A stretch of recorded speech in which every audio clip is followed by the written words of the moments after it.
আসসালামু আলাইকুম গাইস, জীবনে প্রথমবারের মতো চলে আসলাম হযরত শাহজালাল আন্তর্জাতিক বিমানবন্দর। এখানে সৌন্দর্য আপনাদের না বললেই নয়।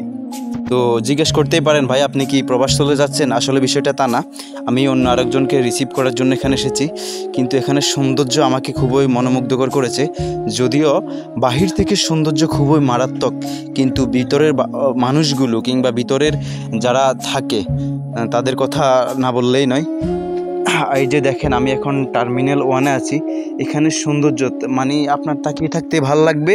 খুবই সৌন্দর্যের একটা জিনিস যে আমাদের বাংলাদেশের এয়ারপোর্ট এত সৌন্দর্য হয়, এত সুন্দর হয়।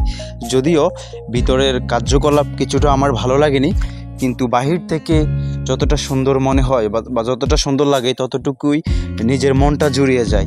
যেমনটা আমার সাথে হয়েছে, আমার মন জুড়িয়ে গিয়েছিল।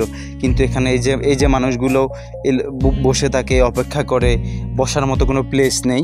এটা আমার কাছে খুবই বাজে লেগেছে। এত সুন্দর একটি বিমানবন্দরে এইভাবে এলোমেলোভাবে সবাই বসে থাকে, এটা খুবই খারাপ দেখা যায় বললেই চলে। কিন্তু সকল কিছুকে ছাড়িয়ে আসলে যে সৌন্দর্য, সেটা খুবই অতুলনীয়, খুবই ভালো লাগার মতো একটি দৃশ্য। মানে যারা কখনো আসেনি তারা এটার উপভোগ করতে পারবেন না, কিন্তু আমি মনে করব সবাই অন্তত একবার এখানে এসে ঘুরে যাবেন, মন ভালো হয়ে যাবে ইনশাল্লাহ। আমাদের বাংলাদেশের এয়ারপোর্ট খুবই সুন্দর, হযরত শাহজালাল।